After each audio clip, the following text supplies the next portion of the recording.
नमस्कार दोस्तों, क्या आप सत्य और परम सत्य को जानते हैं? क्या आपको सत्य की तलाश नहीं? यदि नहीं तो सच में आप भगवान हैं। भगवान के सिवा सत्य को कोई जान ही नहीं सकता। जो सत्य को नहीं जान सका वह परम सत्य को कैसे जान सकता है? जानना यह जरूरी है कि किसी को एक दूसरे से अलग उसकी परिभाषा ही कर सकती है और इसके आधार पर हम सत्य और परम सत्य को जान सकते हैं।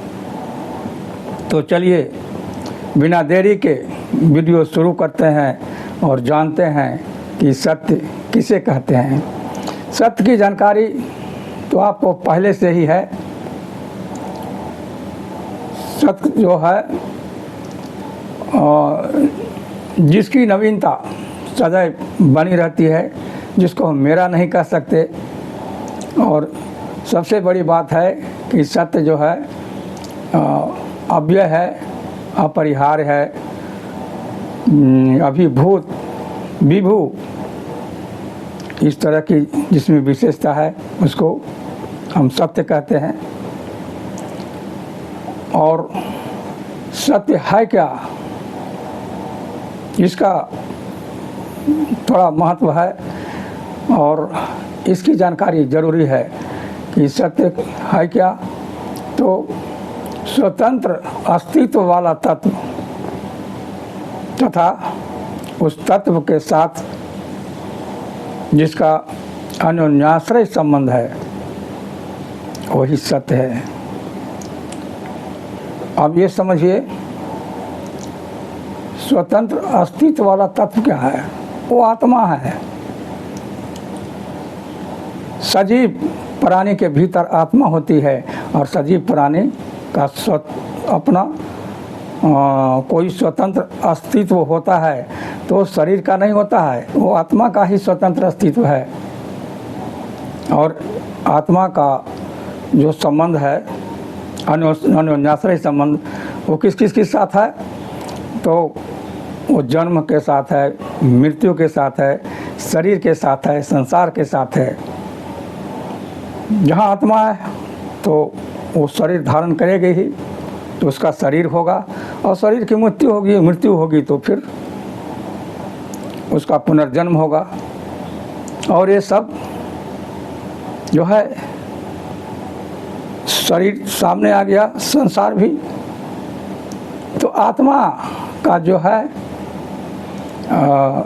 जो अपना है, जो शरीर है, वही तो उसके साथ उसी का अन्योन्याश्रय संबंध है। तो शरीर, कुछ लोग कह रहे हैं शरीर और संसार ये दोनों का अंत है, झूठ है। नहीं, हमारा शरीर झूठ हो सकता है, शरीर झूठ नहीं हो सकता है। शरीर का अंत नहीं होता। हमारे शरीर की मृत्यु के बाद शरीर तो रहता ही है। और संसार भी जो हमारा है उसका अंत होता है, संसार का अंत नहीं होता है। ये सत्य है। इस तरह से 5 सत्य को मैंने जाना है, उसको समझा है। जन्म, मृत्यु, आत्मा, शरीर और संसार, यही सबका अन्योन्याश्रय संबंध है एक दूसरे के साथ। और यहाँ पर तो सत्य की जानकारी हो गई। अब परम सत्य को समझिए। परम सत्य किसे कहते हैं? तो जिसके अनुकूलता, जिसकी अनुकूलता संपूर्ण सत्य को अस्तित्व में आने का मौका देता है, या फिर जो सदा से है।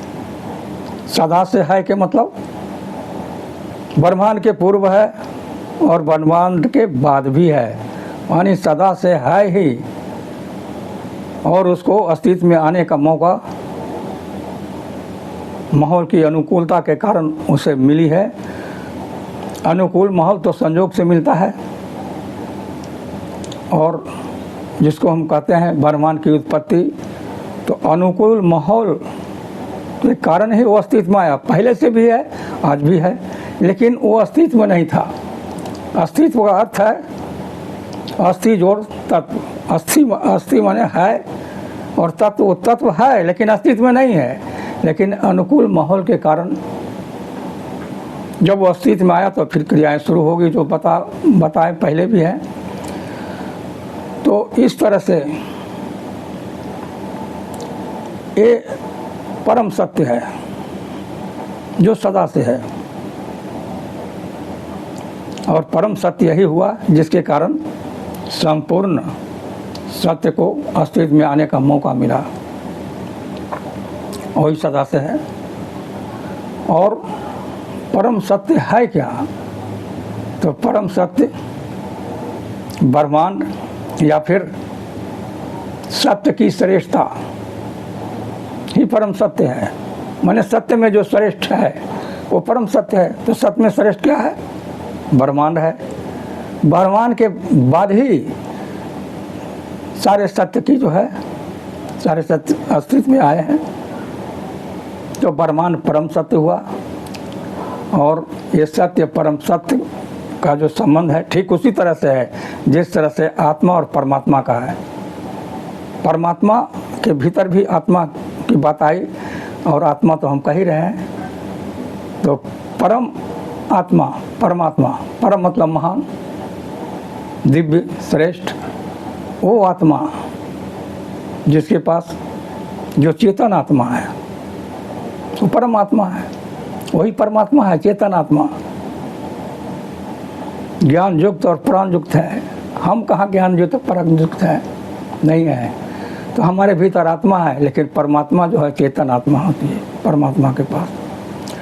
तो ये अंतर, और इसमें भी अंतर इसी तरह का हुआ, सत्य और परम सत्य। इसको मैंने स्पष्ट करने की कोशिश की है, और आपको यदि समझ में आए तो आप इसे लाइक कर सकते हैं, वरना मेरी बातों को कोई लाइक क्यों करे भाई? क्योंकि मैं सत्य की बात कहना चाहता हूँ, तो लाइक क्यों? यहाँ तो सारे झूठ है, झूठ ही को सत्य बना लिए। जो देखा वही सही, और जो नहीं देखा, जो सही उसको रचना कर लिए, बना लिए, तो सही हो गया, क्योंकि उसको अब देख रहे हैं। तो सब तो सही, कोई गलत तो है नहीं। लेकिन मैं जो बोलूँगा, जो कह रहा हूँ सत्य की बात, वो तो गलत साबित हो सकती है। तो फिर लाइक आप पैसा कर सकते हैं। लेकिन यदि आपको ऐसा लगे कि ये भी सही है और यही सही है, तो लाइक कर सकते हैं, सब्सक्राइब कर लीजिए। मैं इसी तरह की जानकारियाँ देता रहूँगा, और इसके आगे मैं आपसे विदा लेता हूँ। धन्यवाद।